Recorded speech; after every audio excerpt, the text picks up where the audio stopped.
Assalamualaikum warahmatullahi wabarakatuh. Selamat pagi. Hari ini kita sambung lagi dengan subtopik kita iaitu tambah masa. Apa yang kita nak belajar hari ini, bagaimana awak perlu, cara yang betul bagaimana kita nak menambah unit masa. Unit masa yang kita dah belajar sebelum ni ada 3 iaitu tahun, dekad dan abad. Sebelum saya mulakan pelajaran kita hari ini, teacher nak kongsikan satu perkara yang perlu awak ingat iaitu satu dekad bersamaan dengan 10 tahun. Satu abad bersamaan dengan 100 tahun.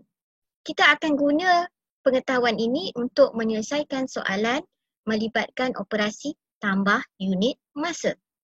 Okey. Pada latihan buku teks kita ataupun contoh dalam buku teks kita tengok contoh yang pertama berkaitan tambah masa. Dia bagi dekat kita satu jadual. Okey, satu jadual ada nama sultan dan tempoh pemerintahan setiap sultan. Kita ada Sultan Alauddin Riayat Shah, tempoh memerintah selama 1 dekad 1 tahun. Sultan Mahmud Shah pula, baginda memerintah selama 2 dekad 3 tahun. Soalan yang ditanyakan untuk kita, hitung jumlah tempoh pemerintahan kedua-dua orang sultan. Kata kunci dekat sini adalah, apa dia kata kunci dia? Kata kunci dia adalah perkataan tempoh. Okey, jadi dia suruh cari tempoh pemerintahan. Dan satu lagi kata kunci yang perlu awak tahu adalah jumlah. Jadi bila melibatkan jumlah, operasi yang akan kita guna adalah operasi tambah. Okey. Apa yang perlu kita tambahkan? Kita akan tambahkan tempoh pemerintahan kedua-dua sultan. Okay, kita akan tambahkan tempoh pemerintahan Sultan Alauddin Riayat Shah dan juga Sultan Mahmud Shah. Jadi kita masukkan dalam satu jadual, nama dia Palang T. Sebelum ni teacher dah pernah ajar dalam kelas dah, Palang T. Rajah yang selalu saya guna seperti ini. Saya tunjukkan balik dekat awak, takut awak lupa. Okay, yang ni. Ni Palang T teacher panggil. Okay, dekat sini kita tulis, okey, soalan ni melibatkan dekad dan tahun. Jadi dekat sini kita tulis dekad. Okey. Dan sebelah sini kita tulis tahun. Okey. Awak buat palang T macam tu. Okey, palang T sebelah dia sebelah satu bahagian tulis dekad, satu bahagian lagi awak tulis tahun. Kemudian masukkan nombor yang betul untuk setiap bahagian. Okey. Kalau contoh dalam buku teks, dia bagi cara bahagi macam ni. Boleh, tak ada masalah. Okey. Sebenarnya dia macam palang T juga. Dia palang T ni. Awak ambil dia jadi macam ni. Dia palang T lah tu. Okey. Kita garis dekat sini. Dia masih lagi sebenarnya palang T. Cuma bentuk lazim yang dia gunakan begitu. Okay. Kemudian palang T kita tadi, apa yang kita nak buat? Kita akan masukkan nombor-nombor dia. Okay. Kita masukkan nombor. Okay. Kita tengok nombor 1 dekad untuk Sultan Alauddin Riayat Shah. Kita ada 1 dekad 1 tahun. Jadi 1 dekat bahagian dekad. 1 tahun juga ada pada bahagian 1. Ada juga pada bahagian tahun. Kemudian kita tengok untuk Sultan Mahmud Shah, dia baginda memerintah selama 2 dekad 3 tahun. So kita masukkan 2 dekat bahagian dekad. Okey. Kemudian kita masukkan 3 untuk bahagian tahun. Dia jadi macam tu. Okey. Operasi yang akan kita guna pakai Jangan lupa letakkan simbol operasi tambah sebab kita akan menambah. Okey, kita dah siap dah yang itu, baru kita akan buat bentuk lazim untuk kita tambahkan. Okey, kita buat garis dulu.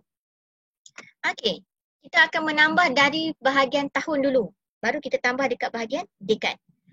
Untuk bahagian tahun, 1 tambah 3. Kita dapat berapa?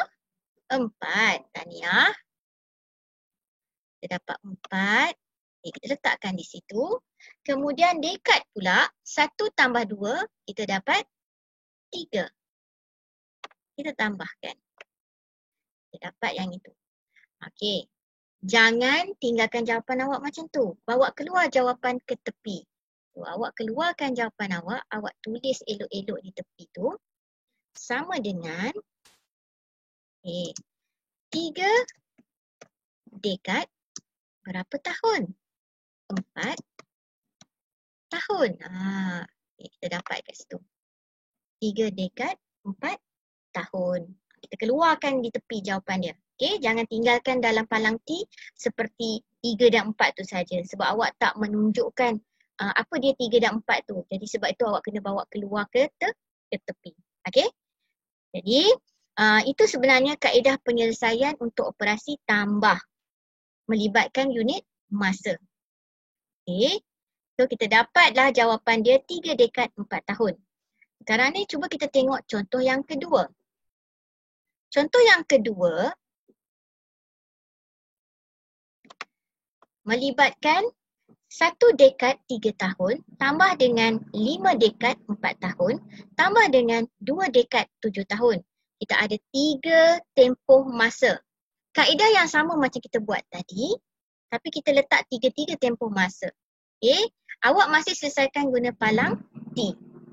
Dalam buku teks, dia dah bagi bentuk tu, saya cuma tambahkan sahaja dekat mana palang T dia. Okey, dia masuk dah siap-siap. 1 dekad 3 tahun, 5 dekad 4 tahun, 2 dekad 7 tahun. Mula menambah dari bahagian tahun.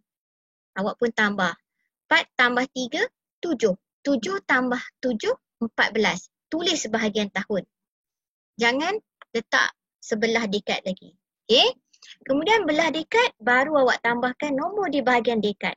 5 tambah 1, 6. 6 tambah 2 kita dapat 8. Jadi awak letak 8 di bahagian dekad. Sebelum kita bawa jawapan kita keluar ke tepi, kita uji satu perkara dulu.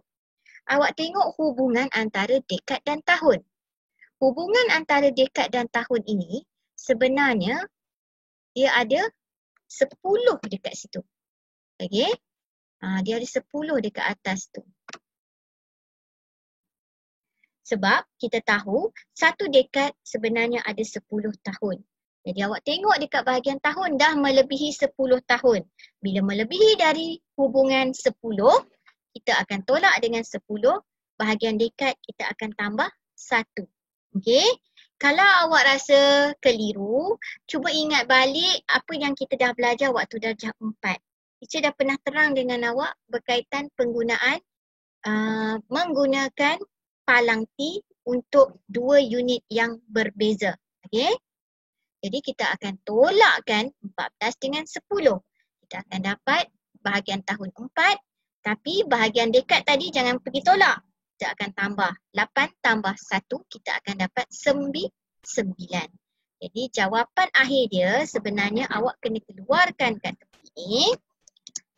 9. Dia nak dalam tahun. Tapi kita letak yang ni dulu. Kita dapat 9 dekad 4 tahun.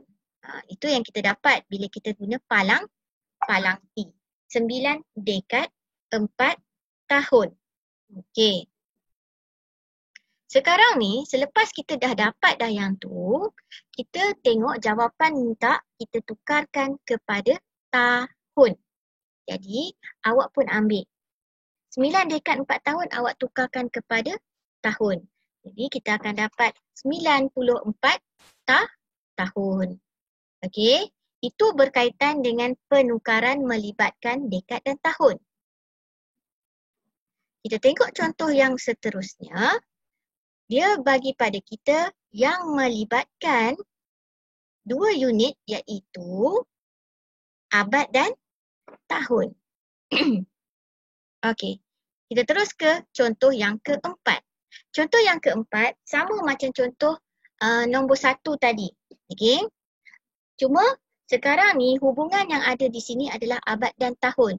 Jadi awak jangan lupa pastikan awak tengok bila awak menambah pada bahagian tahun, andai kata lebih dari 100, pastikan awak tolak 100 bahagian tahun dan tambahkan 1 abad pada bahagian abad.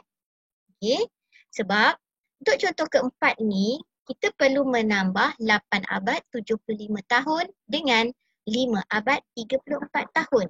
Bila kita menambah bahagian tahun, kita akan dapat 109. Maknanya dia lebih dari 100 tahun.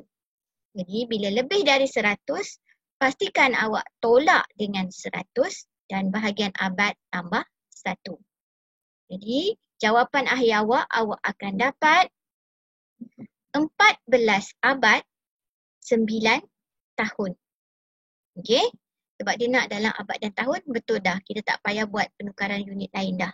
Okey? Itu saja sebenarnya kaedah untuk kita menambah melibatkan unit masa. Kita guna palang T. Dan awak perlu jaga dengan hubungan. Bila ada dekad, hubungan dia adalah 10. Bila ada perkataan abad, hubungan nombor di situ adalah 100. Jadi, latihan untuk hari ini, saya nak awak buat pada muka surat 147, celik minda. Awak akan hitung soalan nombor 1, buat dari A sampai G. Okey, kita nak perlukan kemahiran, jadi awak jawab sehingga G. Kaedah sama, kaedah menambah menggunakan palang T. Okey, itu saja dari teacher. Selamat membuat latihan. Selamat memajukan diri dan semoga awak semua akan terus cemerlang. Bye. Assalamualaikum.